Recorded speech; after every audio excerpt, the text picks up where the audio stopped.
राज्यों के ground report में आज हम बात करेंगे उत्तर भारत की, खासकर उत्तर प्रदेश, उत्तराखंड, बिहार और बंगाल की हम बात करेंगे।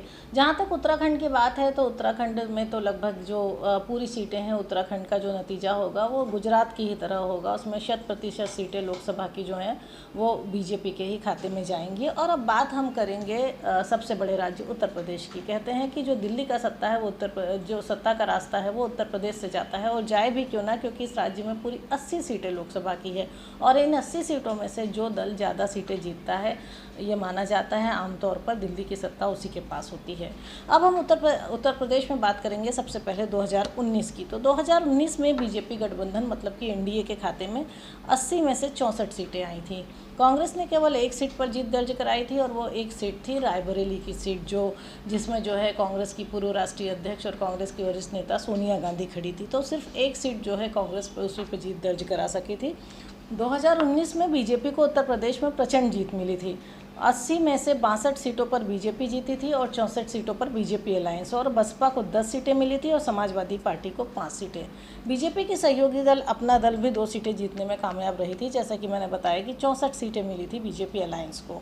अब इसमें 2019 की बात करें तो 2019 के हालात कुछ ऐसे थे कि सपा और बसपा दोनों ने मिलकर चुनाव लड़ा था। कांग्रेस इनके साथ नहीं थी। हालांकि कांग्रेस सिर्फ एक ही सीट पर जीत सकी थी, लेकिन सपा और बसपा दोनों ने कोलिशन से चुनाव लड़ा था, जिसमें बीएसपी को जो है 10 सीटें मिली थी और समाजवादी पार्टी को 5 सीटें। तो कुल 15 सीटें उनको मिली थी और एक सीट कांग्रेस के खाते में गई थी। तो इस तरह जो 16 सीटें थी उसमें बीजेपी अलायंस के अलावा दूसरे दलों ने जो है जीत दर्ज कराई थी। अब अगर हम उत्तर प्रदेश में 2024 की बात करें तो 2019 के चुनाव के बाद यहाँ पर तस्वीर बदली हुई है। बीजेपी के साथ भी नए अलायंस आ चुके हैं और कांग्रेस ने तो इंडिया गठबंधन ही बना लिया है। इस बार कांग्रेस और सपा एक साथ चुनाव लड़ रहे हैं, और इसमें बड़ी बात यह है कि जो बीएसपी है उसने किसी के साथ टाइप नहीं करा है। और बीएसपी जो हर बार जिस तरह की सोशल इंजीनियरिंग करती है उसके तहत ही उसने टिकट दिए हैं। कहीं पर बीएसपी ने जो है मुस्लिम कैंडिडेट उतारे हैं, और कहीं पर जिससे वो समाजवादी पार्टी के वोटों पे सेंध लगा सके, कहीं पर उसने ब्राह्मण कैंडिडेट उतारे हैं। तो अलग अलग किस्म की जो है सोशल इंजीनियरिंग करके बीएसपी ने वहाँ पे कैंडिडेट उतारे हैं। लेकिन बीएसपी जो है खुद ही चुनाव लड़ रही है, अकेले चुनाव लड़ रही है। इस बार उत्तर प्रदेश में मुद्दों की बात करें तो मुद्दे तो राम मंदिर और धारा 370 जैसे मुद्दे तो लगातार हैं, लेकिन इसके साथ साथ मोदी की गारंटी और योगी के विकास को लेकर, उनके काम के अंदाज को लेकर भी जो है बीजेपी जनता के बीच वोट मांग रही है। इस बार यूपी में अगर 2024 की बात करें तो 2024 में इन चुनाव में बीजेपी की 62 सीटों से बढ़कर ये 68 तक हो सकती है, और बीजेपी अलायंस ज़्यादा सीटें जीतेंगे तो ये सीट जो है लगभग 70 तक भी जा सकती है।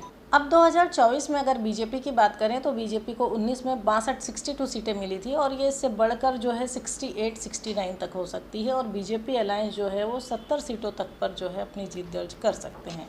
और वहीं जो 10 सीटें हैं उसमें से कहा जाएगा कि समाजवादी पार्टी में जो यादव परिवार, अखिलेश यादव और उनके परिवार की जो सीटें हैं उस पर लगभग समाजवादी पार्टी जीत दर्ज कर सकती है, और कांग्रेस के खाते में 1 या 2 सीट आ सकती है। इसमें रायबरेली की सीट इस बार कांग्रेस जीतेगी या नहीं, इसे लेकर भी संशय है। और जिस तरीके से कहा जा सकता है कि वोटिंग के बाद से जो इक्वेशंस बन के आ रही है कि हो सकता है कि कांग्रेस रायबरेली के साथ साथ अमेठी सीट पर भी, क्योंकि उसने अच्छी टक्कर दी है, इसलिए कांग्रेस को उम्मीद है कि वो इस सीट पर भी जीत दर्ज करा सकती है। लेकिन बावजूद इसके कांग्रेस 1 या 2 सीटों से ज़्यादा उसके बाद भी नहीं जीत पाएगी, और जो समाजवादी पार्टी है वो 5 से 6 सीटों पर जीत दर्ज करेगी। इसके अलावा अगर हम बहुजन समाज पार्टी की बात करें तो जो बहुजन समाजवादी पार्टी है इस बार वो सबसे बड़ी वोट कटवा पार्टी साबित होगी। कुछ उसी तरह से बहुजन समाजवादी पार्टी का रोल होगा उत्तर प्रदेश में, जिस तरीके से बिहार में चिराग पासवान की पार्टी का रोल हुआ करता था। तो बहुजन समाजवादी पार्टी जो है बड़ी संख्या में वोट काटेगी, एक बड़ी वोट कटवा पार्टी साबित होगी इन चुनाव में। और इसके साथ में हो सकता है कि आकाश आनंद जैसी 1 आध सीटों पर बहुजन समाजवादी पार्टी जो है अपनी जीत भी दर्ज कर ले। अब बात बिहार की करते हैं। बिहार की राजनीति जो है, बिहार और उत्तर प्रदेश लगभग दोनों ही राज्य ऐसे हैं जिनकी राजनीति जातिगत समीकरणों पे चलती है। 2019 में बिहार में बीजेपी ने 40 में से 39 सीटों पर, मतलब कि एनडीए ने जीत हासिल करी थी, और जो एक सीट थी वो दूसरे गठबंधन को मिली थी। बिहार की राजनीति इसलिए भी इंटरेस्टिंग है इस समय कि एक तो जातिगत समीकरणों पर चलती है, दूसरा बिहार की राजनीति इस वक्त अकेले देश की ऐसी राजनीति है जहाँ अनुभवी चेहरों के साथ साथ युवा चेहरे भी बहुत देखने को मिल रहे हैं।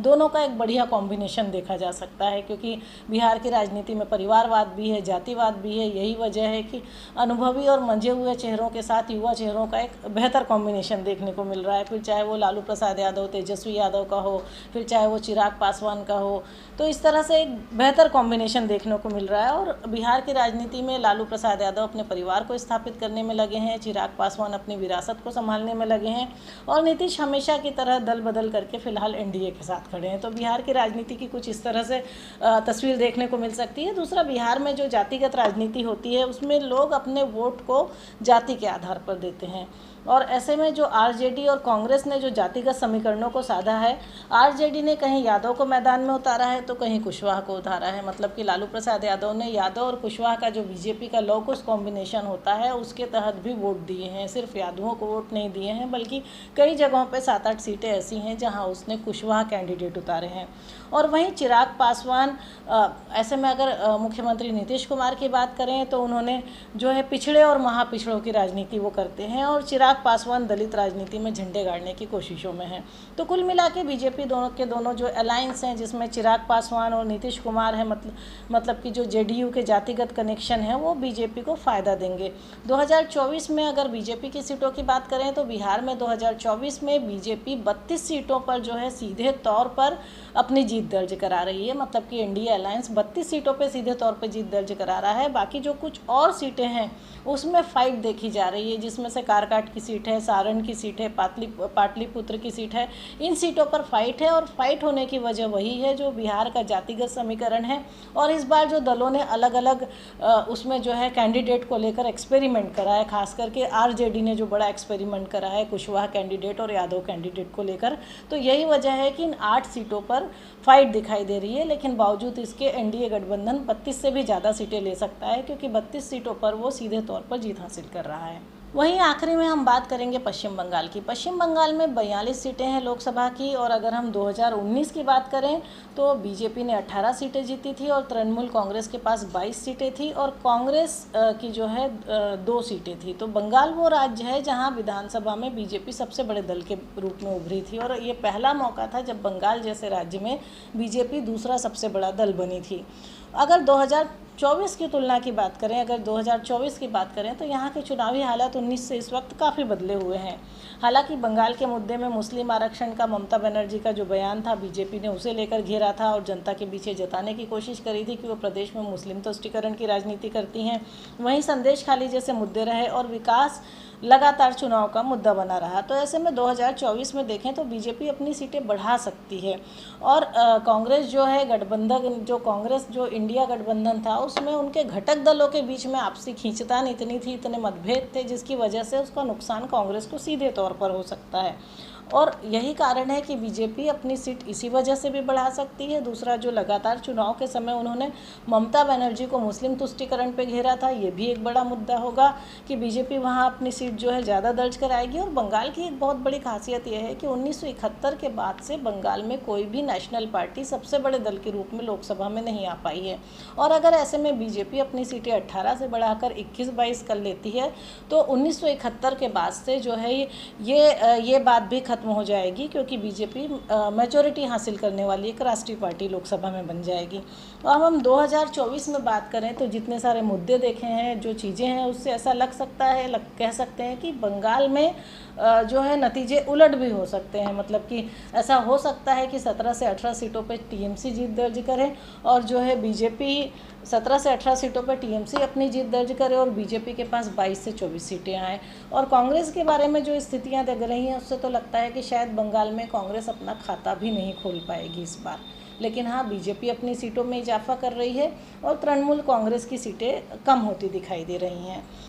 ये राज्यों की ग्राउंड रिपोर्ट थी जो हमने आपको बताई, जो वहाँ की वोटिंग होने के बाद तक की स्थितियाँ थी या वोटिंग के समय के तक की स्थितियाँ थी। लेकिन 4 जून को जो है तस्वीर साफ हो जाएगी। 4 जून की दोपहर तक ये साफ होगा कि आखिर जनता ने किसका राज तिलक किया है।